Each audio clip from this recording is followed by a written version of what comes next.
Argentina বনাম Angola ম্যাচের সময়সূচি দেখুন।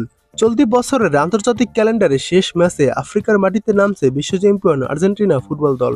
ম্যাচেদের প্রতিপক্ষ আফ্রিকার দেশ অ্যাঙ্গোলা। বর্তমানে ফিফা র্যাঙ্কিংয়ে আর্জেন্টিনা রয়েছে 2 নম্বরে।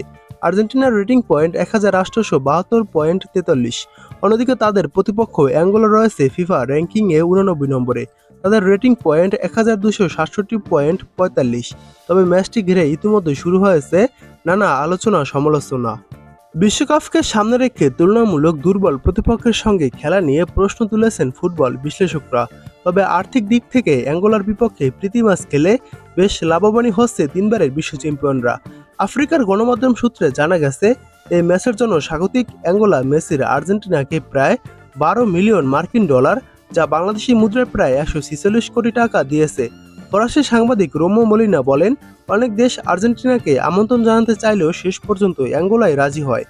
অ্যাঙ্গোলার স্বাধীনতা দিবস উদযাপনের অংশ হিসেবে নভেম্বরের আন্তর্জাতিক বিরতিতে আর্জেন্টিনাকে আতিথ্য দেবে দেশটি। এজন্য তারা প্রায় 12 মিলিয়ন ডলার প্রদান করবে।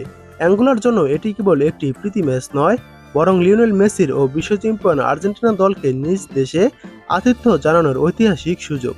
আসন্ন ম্যাচে লুয়ান্ডার 48,000 আসন বিশিষ্ট স্টেডিয়ামটি যে কানায় কানায় পরিপূর্ণ হয়ে যাবে তা বলার অপেক্ষা রাখে না।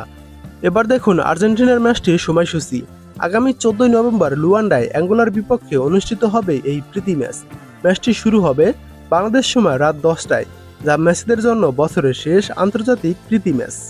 এবার দেখুন সর্বশেষ 5 ম্যাচের রেকর্ড। সর্বশেষ 5 ম্যাচের ভিতর অ্যাঙ্গোলা 2টি ম্যাচ ড্র করেছে, 2টি ম্যাচ হেরেছে এবং 1টি ম্যাচে জয় পেয়েছে। বিপরীতে আর্জেন্টিনা শেষ 5 ম্যাচের ভিতর 3টি ম্যাচে জয় পেয়েছে, 1টি ম্যাচ ড্র করেছে এবং 1টি ম্যাচ হেরেছে। এবং আর্জেন্টিনা ও অ্যাঙ্গোলার কোনো হেড টু হেড রেকর্ড নেই। তারা যেহেতু প্রথমবার এবার মুখোমুখি হতে চলেছে, আগে কখনো তারা একে অপরের বিপক্ষে খেলেনি।